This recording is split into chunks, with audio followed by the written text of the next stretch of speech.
நண்பர்களுக்கு வணக்கம். நான் உங்கள் இமானுவேல். முன்னதாக நாம் எதிர்பார்த்திருந்ததைப் போலவே தற்பொழுது மாலத்தீவுகள் அருகே நிலவி கொண்டிருக்கக்கூடிய அந்த சுழற்சியானது மென்மேலும் மேற்கு வடமேற்கு திசையில் பயணிக்க முற்பட்டு கொண்டிருக்கிறது.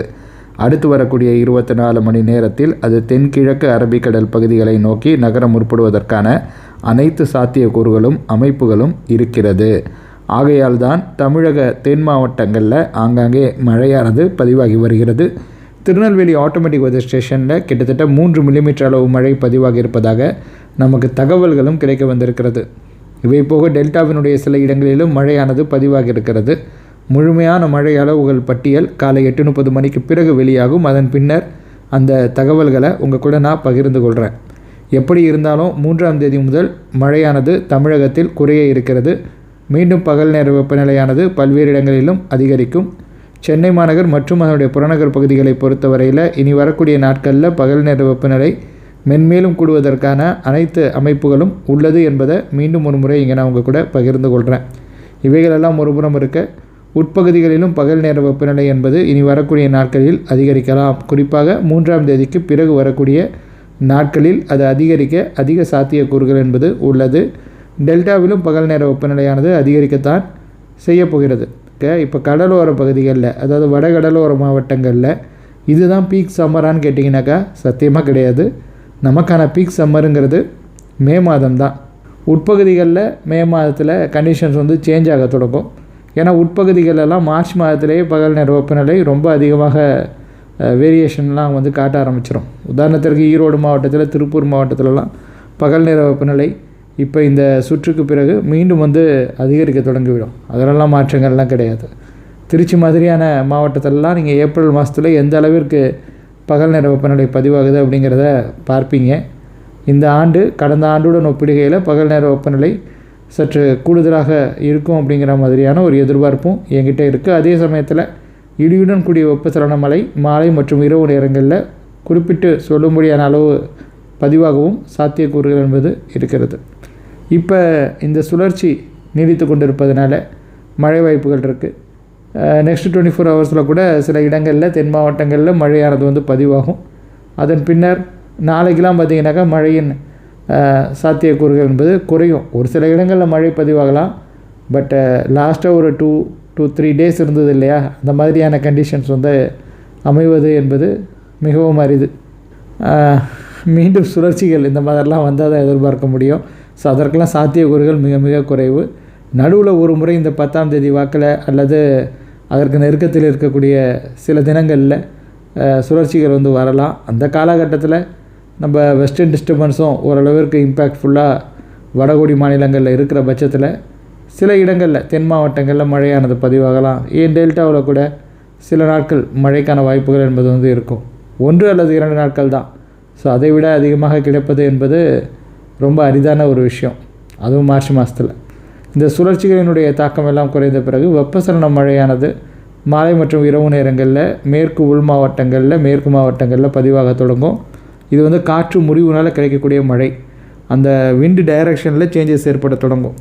மேற்கு திசை காற்றினுடைய வீரியம் மெல்ல மெல்ல அப்படியே அதிகரிக்க தொடங்கி, அதே சமயம் கிழக்கு திசை காற்றினுடைய வீரியம் அப்படியே குறைய தொடங்கும் பொழுது நமக்கு இடியுடன் கூடிய வெப்பசலன மழைக்கான சாத்தியக்கூறுகள் என்பது பிற்பகல் மாலை மற்றும் இரவு நேரங்களில் உட்பகுதிகளில் உருவாகும். இதெல்லாம் நீங்கள் பார்ப்பீங்க. ஏன்னா உங்களுக்கு பகல் நேரத்தில் தரை ரொம்ப சூடாக இருக்கும். அதே சமயம் கடல் ஓரளவிற்கு தரையுடன் ஒப்பிடுகையில் வெப்பம் குறைவாக இருக்கும். ஆனால் இரவு நேரத்தில் தரை சீக்கிரமாகவே குளிரடைஞ்சிடும். ஆனால் கடல் சீக்கிரமாக குளிரடையாது.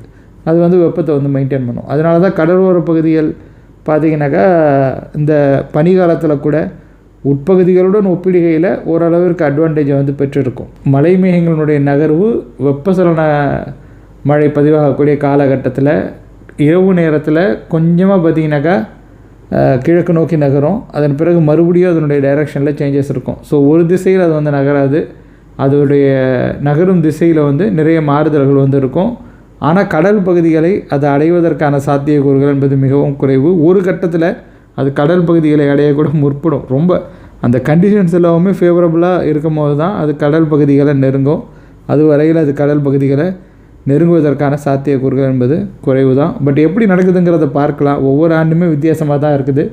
இந்த ஆண்டு வெப்பசலன மழை எப்படி பதிவாகுதுங்கிறத நம்மளும் வந்து பார்க்குறதற்கு காத்திருக்கிறோம்.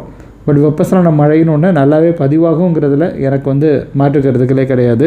கடந்த காணொலியினுடைய கருத்துரை பகுதிகளில் நீங்கள் என்ன மாதிரியான கேள்விகளை முன்வைத்திருக்கீங்க அப்படிங்கிறத பார்க்குறதற்கு நானே ரொம்ப ஆர்வமாக இருக்கிறேன். தாம் வேலாயு அவர் தான் சொல்லியிருக்காரு, இமானுவேல் சார், தென்காசி மாவட்டத்தில் மாலை வேளையில் சில நிமிடம் வலுவான மழை பெய்தது அப்படிங்கிற மாதிரி. ஸோ தென்காசி ஆட்டோமேட்டிக் வெதர் ஸ்டேஷனில் கூட ரெயின்ஃபால் ரெக்கார்டாகி இருப்பதாக தான் நமக்கு தகவல் கிடைக்க வந்திருக்கிறது. நண்பரும் தென்காசி மாவட்டத்தில் மழையானது பதிவாக இருக்கிறது என்பதை நமக்கு தெரியப்படுத்தியிருக்கிறாரு. நன்றி உங்களுடைய தெரியப்படுத்தலுக்கு.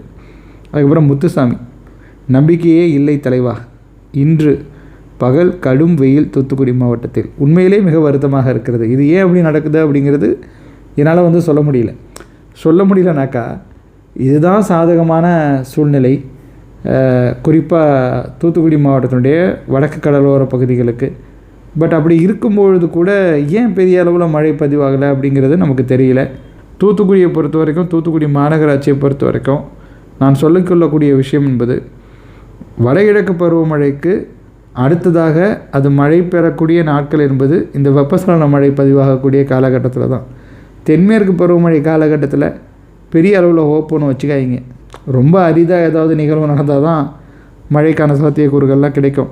எம்ஜி புதூர் பஞ்சாயத் அப்படிங்கிற நண்பர் வந்து, வணக்கம் நண்பா, உடுமலை மேற்கு சாரல் தூறல் நேற்று அதிகாலை அடுத்து வரும் நாட்களில் எப்படி இருக்கும் நண்பா? அப்போ நேற்று அதிகாலையில் சாரல் தூறல் பதிவாகி இருக்கிறது போல் அடுத்து வரும் நாட்களில் எப்படி இருக்கும் நண்பா அப்படிங்கிறது தான் அவர் வந்து கேட்டிருக்கார். ஸோ அடுத்து வரும் நாட்களை பொறுத்தவரையில் இன்றைக்கி 2/3/2025 மார்ச் மாதம் 2ஆம் தேதி அன்று மழைக்கான வாய்ப்புகள் ஒரு சில இடங்களில் இருக்கலாம், மேற்கோள் மாவட்டங்களில் கூட. அதன் பிறகு மழைக்கான சாத்தியக்கூறுகள் என்பது குறைந்துவிடும். பகல் நேர வெப்பநிலை மேலும் அதிகரிக்கும். மீண்டும் வெப்பசலன மழைக்கான சாத்தியக்கூறுகள் என்பது ஃபியூச்சரில் உருவாகும் அடுத்த சில நாட்களுக்கு பிறகு. அப்பொழுது இடியுடன் கூடிய மழையாக மாலை மற்றும் இரவு நேரங்களில் அங்கங்கே பதிவாகும். அந்த காலகட்டத்திலும் உடுமலை மற்றும் அதனை ஒட்டி இருக்கக்கூடிய இடங்களில் ஓரளவுக்கு மழை கிடைக்கும், மழை பதிவாகும் அப்படிங்கிற மாதிரி நம்ம நம்பிக்கையோடு காத்திருக்கலாம். அதன் பிறகு மணி SY8P அப்படிங்கிற நண்பர் வந்து, மிரட்டு நிலையில் இன்று தூறல் மட்டும்தான், மழை எங்கள் பகுதி உண்டா? மழை கொஞ்சம் அழுத்தி விழுந்தால் எள்ளு விதைக்கலாம், ஆனால் மழை இல்லைன்னு சொல்லியிருக்காரு. வருத்தமாக தான் இருக்குது. 6 மணி நேரத்திற்கு முன்பாக இந்த மாதிரி ஒரு கருத்தை அவர் வந்து முன்வைத்திருக்கிறார். கண்டிஷன்ஸ் ஓரளவிற்கு பெட்டராக இருக்குது. டெல்டாவில் ஒரு நாள் நல்ல மழை வந்து பதிவானுச்சு, 2 நாள்னே சொல்லலாம். ஏன்னா நேற்று முன்தினம் காரைக்காலில் 46 மில்லிமீட்டர். இப்போ நேற்று பார்த்திங்கனாக்கா, அதாவது நேற்று வெளியான அந்த அதற்கு முந்தைய 24 மணி நேரம் மழை அளவுகள் பட்டியலில் திருவாரூர், நாகப்பட்டினம் மாதிரியான பகுதிகளெல்லாம் 50 மில்லிமீட்டருக்கும் அதிகமான அளவு மழையானது பதிவாக இருந்தது. பட் புதுக்கோட்டை மாவட்டத்தில் பெரிய அளவுக்கு பதிவாகலைங்கிறது, அதாவது சில இடங்களில் பதிவாக இருக்கிறது, பட் உங்களது பகுதியில் பதிவாகலைங்கிறது வருத்தமளிக்கக்கூடிய ஒரு விஷயமாக தான் இருக்கிறது. அரவிந்த் ராஜா அப்படிங்கிற நண்பர் வந்து, நெல்லை தென் மாவட்டம் இல்லை, அனைவரும் தப்பான அறிக்கை சொல்கிறீங்க. அப்படிலாம் கிடையாது ப்ரோ. ஆக்சுவலாக நெல்லை வந்து என்ன உங்களுக்கு சிக்கல்னாக்கா, திருநெல்வேலிங்கிறத நீங்கள் ஒரே மாவட்டமாக பார்க்குறீங்க. நம்ம எல்லா பகுதியும் ஒன்றா நம்ம கன்சிடர் பண்ணிட முடியாது. இப்போ திருநெல்வேலி மாவட்டம்னு நம்ம சொன்னோம்னாக்கா, மாஞ்சோலை பகுதி, ஊத்து பகுதி இதிலெல்லாம் பார்த்திங்கனாக்கா நல்ல மழை தான் பதிவாக இருக்கிறது. ஆனால் திசையன் விலை மாதிரியான பகுதிகள், நீங்கள் திசையன் விலைன்னு தான் நினைக்கிறேன். ஆமாம், அடுத்த கமெண்ட்லேயே நீங்கள் சொல்லியிருக்கீங்க திசையன் விலை கடும் வெயில் அப்படிங்கிற மாதிரி. ஸோ இப்படி தான் இருக்குது. இது ரெண்டும் வந்து ஒரே மாதிரியான நிலப்பரப்பை கொண்ட பகுதிகள் வந்து கிடையாது. நெல்லை மாவட்டம்னு நம்ம ஒருங்கிணைந்து கூறினாலும் கூட இவைகள் இரண்டுக்கும் இருக்கக்கூடிய வித்தியாசம் என்பது வேறு. அதனால் ரெண்டையும் நம்ம ஒப்பிட முடியாது. பட் இந்த மாதிரி லோவர் லாட்டிடியூடில் சுழற்சிகள் இருக்கும்பொழுது தான் நெல்லை மாவட்டத்தினுடைய அந்த தெற்கு கடலோர பகுதிகளுக்கும் சில நேரங்களில் மழைக்கான சாத்தியக்கூறுகள் என்பது உருவாகும். அப்படி இல்லை, இந்த மாதிரியான கண்டிஷன்ஸ் கிடையாது அப்படிங்கும் போது கடல்லேருந்து காற்று வேகமாக நிலத்தில் ஊடுருவணும். இப்போ தென்மேற்கு பருவமழை காலகட்டத்திலேயே கோயம்புத்தூர் மாவட்டம் பார்த்திங்கனாக்கா லிஸ்ட்டில் வந்துடும் எப்படியும் சிறப்பான மழை பதிவான மாவட்டமாக. ஆனால் கோயம்புத்தூரில் எந்த அளவுக்கு மழை பதிவானுச்சுன்னு கேட்டிங்கனாக்கா அது கேள்விக்குறியாக தான் இருக்கும். ஏன்னா வால்பாறையில் மழை பதிவாகும், சின்ன கல்லாறு, சின்கோனா இங்கெல்லாம் மழை வந்து பதிவாகிடும். ஆனால் கோயம்புத்தூருக்கு நெருக்கத்தில் இருக்கக்கூடிய இடங்களில் கோயம்புத்தூர் விமான நிலையத்திலலாம் பதிவானுச்சான்னு கேட்டிங்கனாக்கா அதெல்லாம் கேள்விக்குறியாக தான் இருக்கும். சில நாட்கள் பதிவாகி இருக்கும், சில நேரம் அது கூட பதிவாகாமல் இருக்கும். தூறல் மழையோடு இருந்துடும், வான மேகமூட்டத்துடன் காணப்பட்டு. ஸோ ரொம்ப சப்ஜெக்டிவான விஷயம்னு வச்சுங்களேன். ஸோ மாவட்டமாக அப்படி வந்து வச்சுருக்காங்க. பட் ஆனால் நிலப்பரப்புகள் என்பது வெவ்வேறு.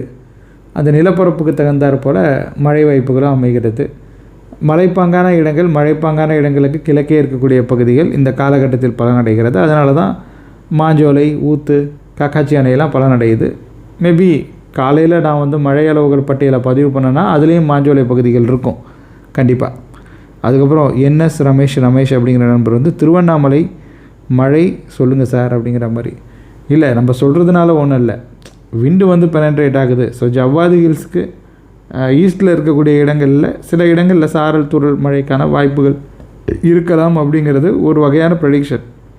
பட் ரியல் டைமில் என்ன நடக்குது அப்படிங்கிறதே நம்ம வந்து பார்க்கணும். சர்க்குலேஷனுடைய மூமெண்ட்டை பொறுத்து அது வேரி ஆகும்.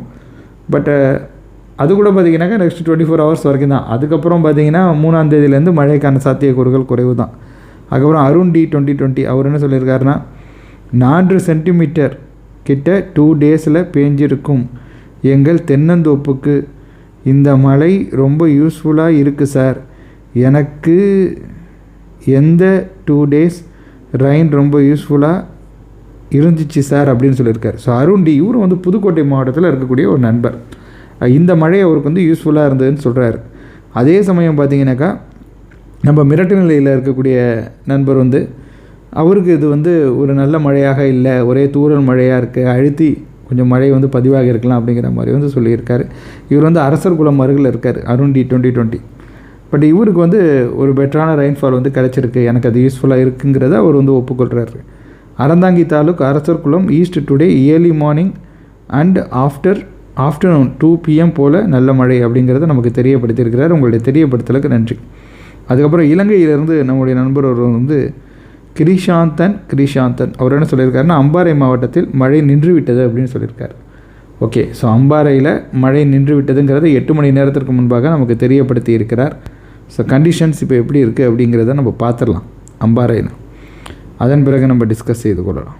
எஸ், பட் இருந்தாலுமே வந்து பார்த்திங்கன்னா உங்களுக்கு விண்ட் பெனட்ரேஷனுங்கிறது வந்து இருக்குது, என்னால் பார்க்க முடியுது. ஸோ அதனால் உங்களுக்கு இயர்லி மார்னிங் அதனை ஒட்டி இருக்கக்கூடிய நேரங்களில் மேபி மழை சில இடங்களில் லேசாக பதிவாகலாம். பட் பெரிய அளவில் அச்சுறுத்தும் வகையிலான மழைக்கான சாத்தியக்கூறுகள் என்பது குறைவு தான். 3ஆம் தேதிக்கு பிறகு வரக்கூடிய நாட்களில் பெரிய அளவில் தாக்கங்கள் இருக்காது. மீண்டும் சுழற்சிகள் உருவாகி அது நகர்ந்து வந்தால் தான் இதுக்கு மேலே மழை வாய்ப்புகள் என்பது வந்து இருக்கும். பட் இலங்கையை பொறுத்த வரைக்கும் இலங்கைக்கு கீழே சுழற்சிகள் நகர்ந்து சென்றால் கூட இலங்கையினுடைய தென்கிழக்கு கடலோர பகுதிகளில் அவ்வப்பொழுது லேசான மழைக்கான வாய்ப்புகள் என்பது வந்து உருவாகும். ஸோ அதனுடைய நிலப்பரப்பை நம்ம தமிழகத்தோடு ஒப்பிட முடியாது. ஸோ இப்படி தான் இருக்குது. ஸோ இவ்வளோ தான் நீங்கள் கடந்த காணொலியினுடைய கருத்துரை பகுதியில் முன்வைத்திருந்த கருத்துக்கள். அவைகளுக்கு என்னுடைய விளக்கங்களை நான் வழங்கியிருக்கிறேன். இந்த காணொலி உங்களுக்கு பயனுள்ள வகையில் அமைந்திருக்கும் அப்படிங்கிற மாதிரி நான் நம்புகிறேன். அவ்வளோதான். அடுத்த காணொலியில் உங்கள் அனைவரையும் சந்திக்கிறேன். இந்த மாதிரியான காணொலிகள் உங்களுக்கு வேண்டும் என்று நினைத்தீர்களே ஆனால் நீங்கள் இந்த காணொலியை லைக் செய்து கொள்ளுங்கள், உங்கள் நண்பர்களுடன் பகிர்ந்து கொண்டு ஷேர் செய்து கொள்ளுங்கள். மறக்காமல் நமது யூடியூப் பக்கத்திற்கோ அல்லது முகநூல் பக்கத்திற்கோ சப்ஸ்கிரைப் அல்லது ஃபாலோ செய்து வைத்துக் கொள்ளுங்கள். வானிலை தொடர்பான மேலும் பல தகவல்களுடன் மீண்டும் உங்களை சந்திக்கிறேன். அதுவரையில் உங்களிடமிருந்து விடைபெற்றுக் கொள்வது உங்கள் இமானுவேல். நன்றி, வணக்கம்.